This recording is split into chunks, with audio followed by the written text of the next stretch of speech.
день, чистовані русини! Починаємо передачу «Недосказаної». З вами я, Олена Копенець-Барта і отець Дмитрій. Добрий день! Добрий день, дай Боже, всім нашим братям, сестрам, русинам і русинькам. Любимий псалом у русинов – 50-й. Сей псалом находимо почти у всіх церковних службах. Що в ньому такое важное і архицінное?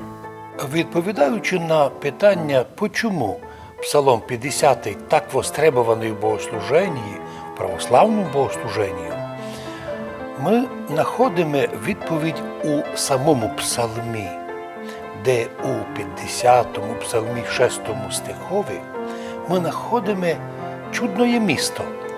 Наприклад, як Бог покликає нас урозуміти, що гріх, котрий мучить чоловіка, лишає його многих сил, способностей розвиватися.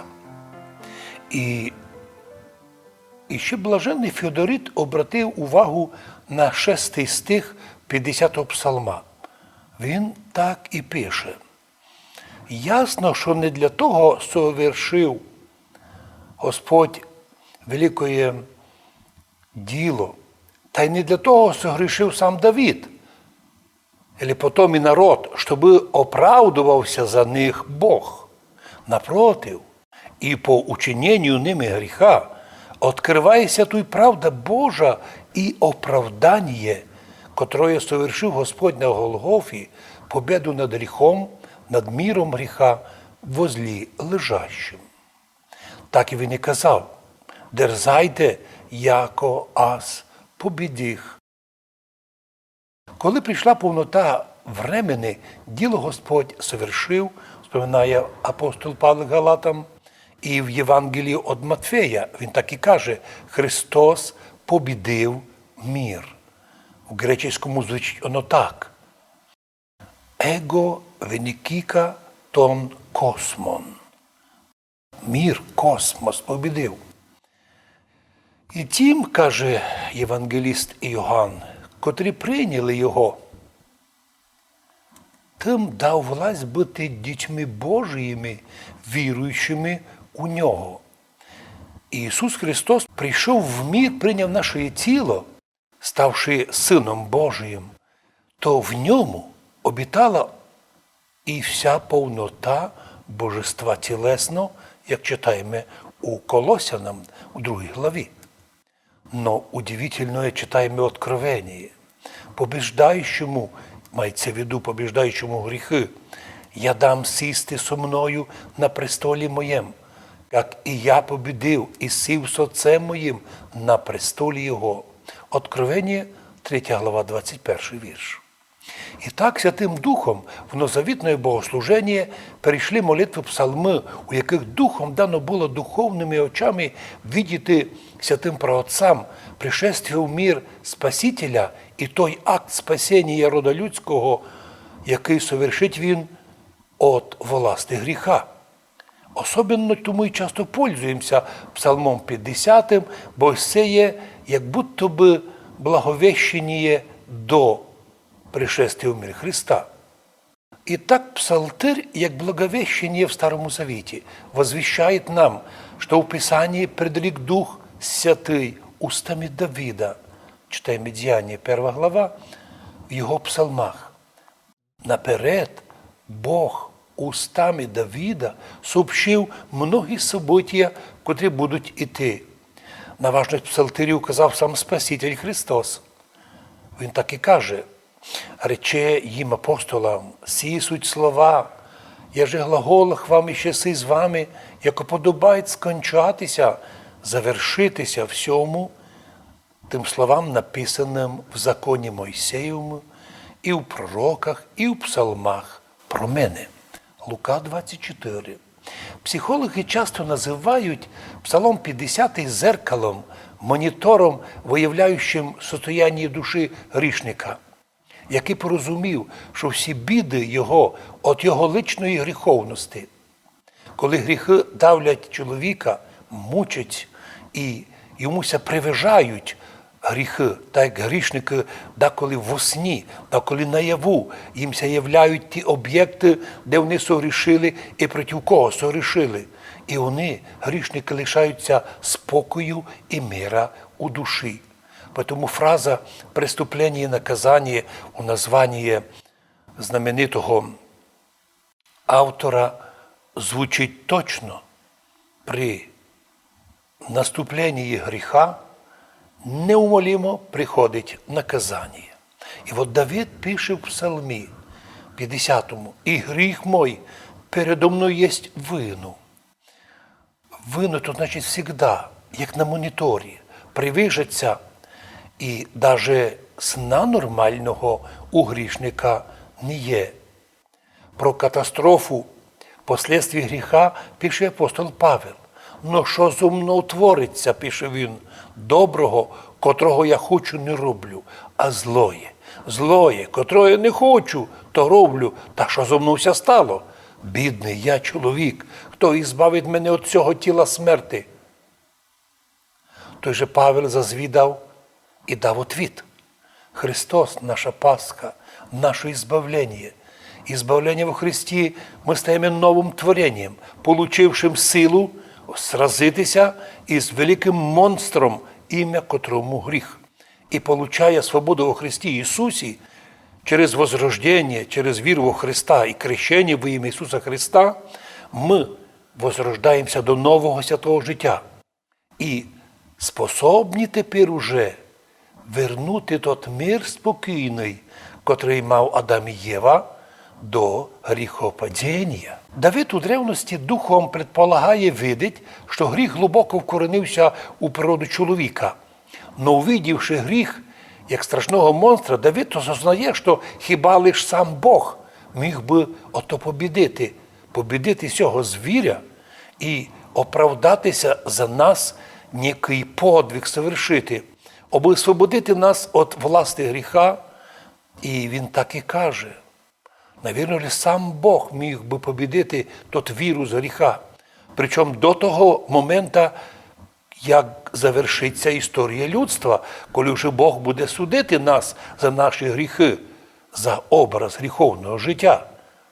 До того нам часу Бог і приходить в мир, совершає діло спасіння, і людям новозавітним дає силу боротися з гріхом. А от людям Старого Завіта сам сходить після смерті на кресті, сходить духом в ад і виводить старозавітних праведників у мир новий, мир благословенний, святий, всім тим, кого і Іоанн Креститель, зайшовши у ад, проповідував тим людям, починаючи від потопа і через святих отців, царів, суддів, пророків, всіх тих Господь виводить із пекла одноразово, і, як знаємо, одним із перших вийшов у царство і розбойник на кресті.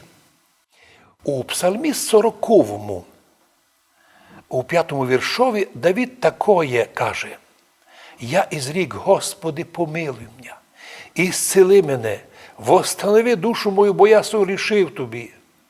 У Псалмі 68 також читаємо, як Давид говорить: «Спаси мене, ісцели мене, Боже, бо дійшли води гріха до душі моєї. Утопаю в калу мірської пучини, і для спасення не є ніякої твердості, не є тої іпостасі, того лиця спасительного. Зайшов їм в глибину морську і порив бурі вверх мене в море. Натрудивимся, зову ще на помощ». Замовчала і засипла гортань моя. І сохлися очі мої от надежди уповатими на Бога моєго. О Боже, Ти познав безуміє моє, і прегрішення моє от Тебе не утаїлися. У Псалмі 86 знаходимо дуже інтересне замічання. «Мати всім нам Сіон, рече всякий чоловік, бо чоловік родився в ньому, в Сіоні, і основав його той чоловік, то єсть Всевишній». В Псалмі прямо сказано, що в оплоті ми маємо в лиці Ісуса Христа Бога чоловіка, котрий прийшов зразитися з тим монстром гріхом. Гріх як смертельний вірус, сущий в ту природу чоловіка і способний стормозити, паралізувати його. Оба глаголи у 6-му віршові знаходяться у формі сослагательного наклонення. Аж би ти оправдався, то ти би і побідив. Святі отці кажуть, що Давид согрішив, і люди, і народ согрішили, то не мав потребу Господь оправдуватися за людей. Но Бог совершив діло спасіння, як милуючий Бог, який дарував оправдання. Но, показавши путь, котрим можемо ми отримати це оправдання, це путь кресних страданій. Господь так і каже, хто хоче йти за мною, най откажеться від себе, най візьме крест свій і за мною послідує. За мною. Сама картина этого сраження і являється для нас передана частково у Псалмі 50, де сатана іскушав Ісуса, що зроби, щоб люди виділи, як ти каміння перетворив на хліб, настане світло і майбутнє, люди будуть їсти хліб і будуть просто бігти до церкви. Уви, Господь сказав, не одним хлібом жиє чоловік, но всяким словом ісходящим із уст Божих. А тому, якщо чоловік не має духовної роботи, духовної сили, то простое насищення тіла, уви, не спонукає його йти до церкви, наоборот, скорше, не маючи духовної сили віри у Бога, такий чоловік, будучи ситий, лише наситить свої страсти і пороки і окажеться ще у більш страшному состоянні. Господь отвергає тут, відсікає від себе і указує нам приклад не йти на зустріч із соглашательством всього світа, щоб прийняти славу. І лише третє іскушення найстрашне було, по котрому Господь чує призив сатани: поклонися мені, і я тобі дам усі царства міра, всі банки, всі підприємства, всі гроші, все, що лише на світі є. І тоді Господь показує приклад усім нам: ніякого соглашательства з сатаною, ніякі приманки його не мають бути нами прийняті. Іди од мене, сатано. Єдному Богу поклоняється, написано, і тому єдному служи. Тобі єдиному согрішив, я лукавий при тобою сотворив, но гріх страшний, і ти, Господи, совершив діло спасіння, і тепер, хто вірив у Христа Ісуса, той, пішовши за Христом, пам'ятаючи 50-й псалом, що Бог оправдався за нас і подарував нам ту силу сразитися з сатаною і з гріхами, беззаконнями, і нині сміло йдім в цьому мірі, аж де треба лицем к лицю з монстром гріха сражатися, завжди ісполняє 50-й псалом добре би на пам'ять, бо так, поступаючи тут на землі, ми діти Божі, котрі знають, де опасність, де загроза, но й знають, де оружие і де помощь Божия. Най Бог дасть всім нашим людям, в тому числі русинам, добре знати 50-й псалом, по-церковно-слав'янськи, ну а у вічності разом з святими зможемо наслідувати Царство Божие, совершає на устах сладкий, радосний і напоминаючий про гріхи псалом 50. На цьому завершаємо передачу недосказаної. Будьте здорові! Будьте здорові, най Бог благословить усіх наших братів-русинів, котрі покликаються нині нами добре ізучати свою історію, знати мнення чужих істориків, но мати свою історичну думку, ізучати русинський язик із нашими дітьми, а ще вдало бися в перспективі онлайн, так як і наші діти в школах державних учаться в старших класах. Ну, а й також, наскільки був вопрос, це можна би і дітям церковним совершати закон Божий по школі через онлайн. Я думаю, що по молитві наших святих отців і наших братів і сестер ми зможемо такое зробити, щоб все для русинів создати, аби знали граматику, і історію, і культуру, а головне, помнили ми унікальний древній народ в центрі Європи, який донині живе компактно і в свою середу чужих не пущає, і, будучи законопослушним і далеким від того, щоб не любити другі нації або враждувати в релігійному, ми вижили і віримо, що дочекаємося другого пришестя Христового і своїм русинським лицем. Будьте здорові і з Богом святим!